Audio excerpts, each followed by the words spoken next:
Imagine living 70,000 years ago. No cities, no borders, no name for a planet you barely know a single corner of. You're part of a small group, maybe a few hundred people, living in one corner of Africa. At that moment, no one knew that this tiny group was all that remained of the entire human race's future. Every human alive today, on every continent, speaking every language, of every color, traces back to these few. This isn't a legend.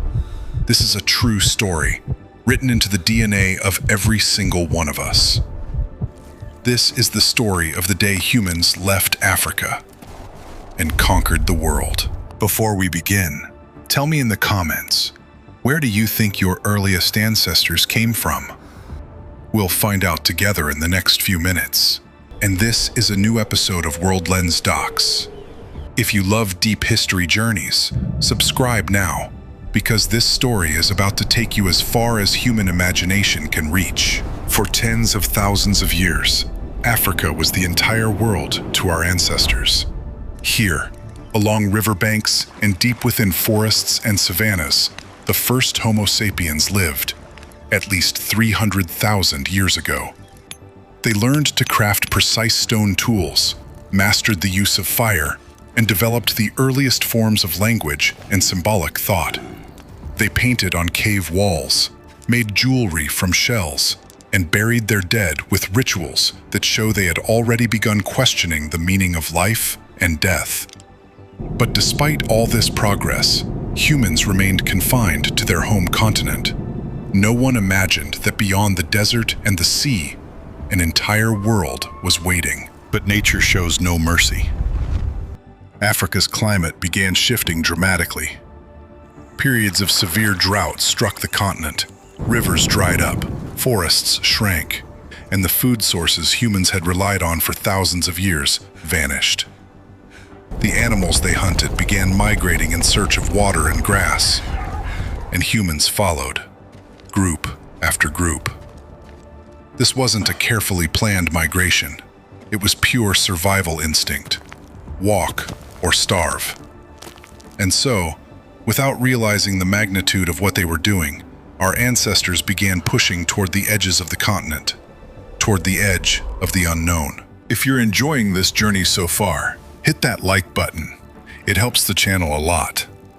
Now, let's continue to the first crossing point, at the narrowest point between Africa and Asia, where the Bab el-Mandeb Strait separates them today. The Red Sea wasn't nearly as wide as it is now. Sea levels were much lower due to the Ice Age, making the crossing possible, though extremely difficult. Scientists believe small groups of humans, perhaps only a few dozen, crossed this strait on primitive rafts, or even swam across the narrowest sections. They had no maps, no idea what awaited them on the other side. All they had was hunger, curiosity, and the primal will to survive. This moment, which may have lasted only a few hours, changed the fate of the entire planet. Once they reached the Arabian Peninsula, humans didn't stop. The peninsula was far more fertile then than it is today, with rivers and lakes that helped them push further east and north. Generation after generation, the groups grew, split, and followed different paths. Some headed toward South Asia and the Indian Ocean coastline, while others pushed north toward what is now the Middle East and Central Asia. Every day they learned something new. How to hunt animals they had never seen before. How to adapt to completely different climates, and how to build new tools suited to each new environment. They had no idea they were writing the beginning of the greatest geographic expansion story in the history of life on Earth. When Homo sapiens reached Europe, they weren't alone on this land. Another human species had already been living there for hundreds of thousands of years, the Neanderthals. Stronger physical build, more resistant to cold, and no less intelligent than our ancestors in any way. The two species met and perhaps clashed over resources at times, but they also interbred. We know this today because every human of non-African ancestry carries between 1 and 2% Neanderthal DNA in their genes. In other words, the Neanderthals never truly went extinct. They dissolved into us. And in Asia, a similar encounter took place, but with a far more mysterious species, the Denisovans. We have very little evidence of them, just a few bones and teeth discovered in a cave in Siberia's Altai Mountains. But DNA tells a clear story. Some Asian populations, especially in Southeast Asia, Australia, and Papua New Guinea, carry Denisovan DNA that can reach up to 5%. Once again, extinction wasn't a final ending. It was a silent merging that would echo across tens of thousands of generations. If this information is blowing your mind as much as it does mine, make sure to subscribe to the channel now, because the next part of this journey takes us to the farthest point a human of that era could possibly reach. But what stuns scientists most, even today, is what happened next. About 65,000 years ago, groups of humans reached Australia. Think about this for a moment. Australia was never connected to any other continent by a land bridge.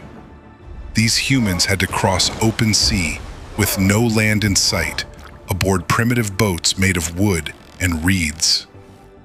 This means humans already possessed, tens of thousands of years ago, the ability to build seafaring vessels and plan dangerous voyages, with no guarantee of ever arriving. When they finally landed, they found a continent full of strange wildlife no human had ever seen before. Giant creatures, unique plants, and an entire world that had been waiting for them for millions of years. While some groups settled in Australia, others, thousands of years later, faced an entirely different challenge at the far northern edge of the planet. During the peak of the last ice age, sea levels dropped dramatically, exposing a land corridor connecting Siberia and Alaska, known today as the Bering Land Bridge. Across this brutal, frozen path, humans walked in search of massive herds of animals like woolly mammoths, enduring bone-chilling cold and merciless winds. Generation after generation, they spread south across all of North America, eventually reaching the far tip of South America. With this, Homo sapiens completed the occupation of every habitable continent on Earth, except Antarctica. There was a time when Earth was shared by more than one human species. Neanderthals in Europe, Denisovans in Asia, and other lesser-known species scattered across isolated islands. But as time passed, all of these species vanished, except for one, us. Homo sapiens, that being who left Africa tens of thousands of years ago, with no maps and no plans, became the only surviving human species on Earth. Not because we were the strongest physically, but because we were the most capable of adapting, cooperating, and imagining. Every time you look at a map of the world, remember, every city, every civilization, every human you know is a direct result of that first courageous step our ancestors took out of Africa. So, where do you think your ancestors' journey began? Write your answer in the comments. I read every single one. If you enjoyed this journey through time, subscribe to World Lens Docs and hit the bell to catch new episodes every week. See you in the next historical journey soon.